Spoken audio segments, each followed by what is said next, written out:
Vi har mundbind på.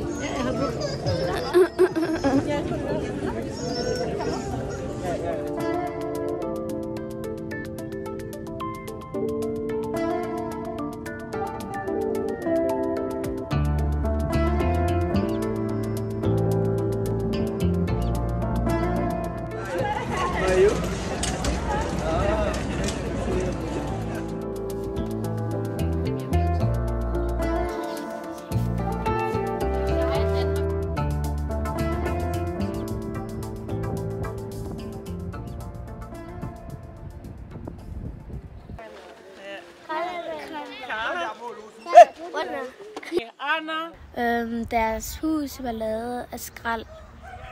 Ikke sådan ligesom træ, eller sådan ikke ligesom, jeg troede det ville være sådan ligesom vores hus, eller det ville være lavet af træ eller planter, men ikke af skrald.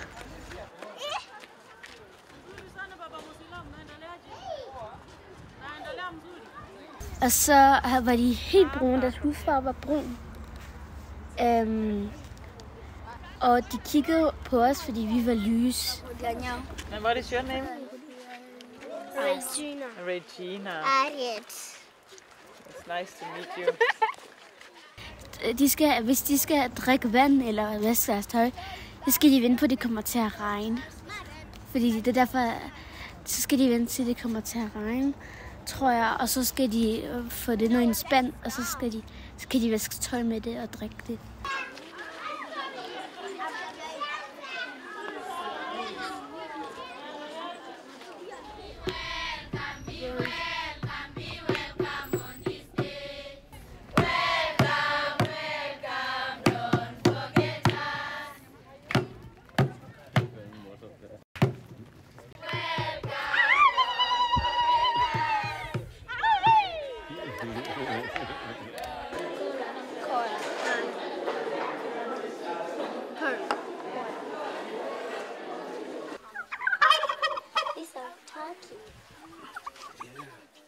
De havde en kylling, kaniner, køer, får, tror jeg. Nej, gede, tror jeg det var. Og så havde de også gris. De var meget nutte. De var sådan meget. You killed them? Yeah, we have killed them. Yeah, then it's you're going to eat. Yes. You killed them? Oh my god, it's so sad. You take one and then you just stab it? Yes, and then we cook and we eat. Vi blev også vist rundt, og der var planter. Og det var der også på de andre. I will make it cool. Yeah, I'm not sure. My favorite fruit is orange. My favorite fruit is mango. And we mango. Mango? Yeah. So you have a mango club here? Yeah. Hun var glad for, at hun havde mig. Fordi jeg var jo også gæsten.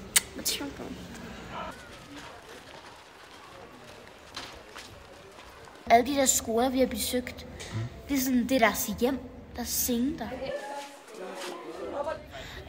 De var faktisk alle tingene, vi har set, de var ikke nogen enmandsseng. De var sådan begge to højkøjer. Det var ikke så hyggeligt, synes jeg. Jeg synes, mit værelse er mere hyggeligt. In our school, we have a cafe, and we also make our own food at home. Lunchbox? Yeah, lunchbox. I eat chicken, rice. I get dessert sometimes. Og deres skole er ligesom hus, ligesom hjem for dem. Ligesom han sagde, de er her i sådan 2-3 uger, og så må de komme hjem hos deres mor 1-2 uger. Sådan deres familie 1-2 uger, og så skal de tilbage her. Og deres familie bor sikkert langt væk fra det der.